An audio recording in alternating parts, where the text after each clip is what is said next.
l'accord nucléaire. L'Iran répond par la menace à l'ultimatum de Trump. Lire aussi. L'Iran veut protéger ses missiles des foudres de Donald Trump. Les commentaires du chef de la diplomatie iranienne marquent un nouvel épisode dans l'escalade de la rhétorique sur ce dossier, le président iranien Hassan Rouhani ayant affirmé il y a 2 semaines que les États-Unis allaient regretter un éventuel retrait de l'accord et que l'Iran réagirait en 1 semaine dans une telle situation. Donald Trump veut remédier aux terribles lacunes selon lui, du texte de l'accord. Il réclame notamment davantage d'inspections et, surtout, la suppression des limitations dans le temps imposées à Téhéran sur son activité nucléaire, censée expirer en 2025 et 2030. Pour cela, il a posé la date du 12 mai comme ultimatum pour décider s'il rompt, ou non, l'engagement de son pays à soutenir ce texte conclu en 2015 avec Téhéran par les 5 membres permanents du Conseil de sécurité, États-Unis, Russie, Chine, France, Royaume-Uni, en plus de l'Allemagne, au terme de 13 ans de crise. Lire aussi. Des parlementaires européens à leurs homologues américains, soutenons ensemble l'accord avec l'Iran.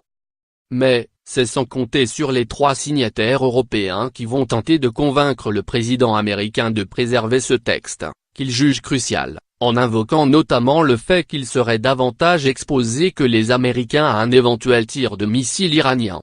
Pour cela, le président Emmanuel Macron, à Washington à partir de lundi, la chancelière allemande, Angela Merkel, et la première ministre britannique, Theresa May, devraient se rendre successivement à Washington avant la fin du mois, porteurs d'un mandat de leurs partenaires. Le ministre iranien des Affaires étrangères estime que les dirigeants européens doivent faire pression sur Donald Trump pour qu'il maintienne l'accord si les États-Unis entendent conserver leur crédibilité au sein de la communauté internationale et le respecter plutôt que d'exiger davantage de conditions. Essayer d'apaiser le président, je pense, serait un exercice futile, a-t-il estimé.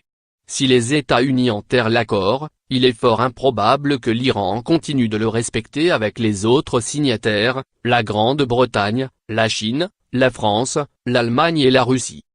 Pour l'Iran, il est important de recevoir les bénéfices de l'accord et en aucun cas l'Iran acceptera de l'appliquer unilatéralement. M. Zarif a encore assuré, sans autre précision, que son pays allait adopter des mesures drastiques.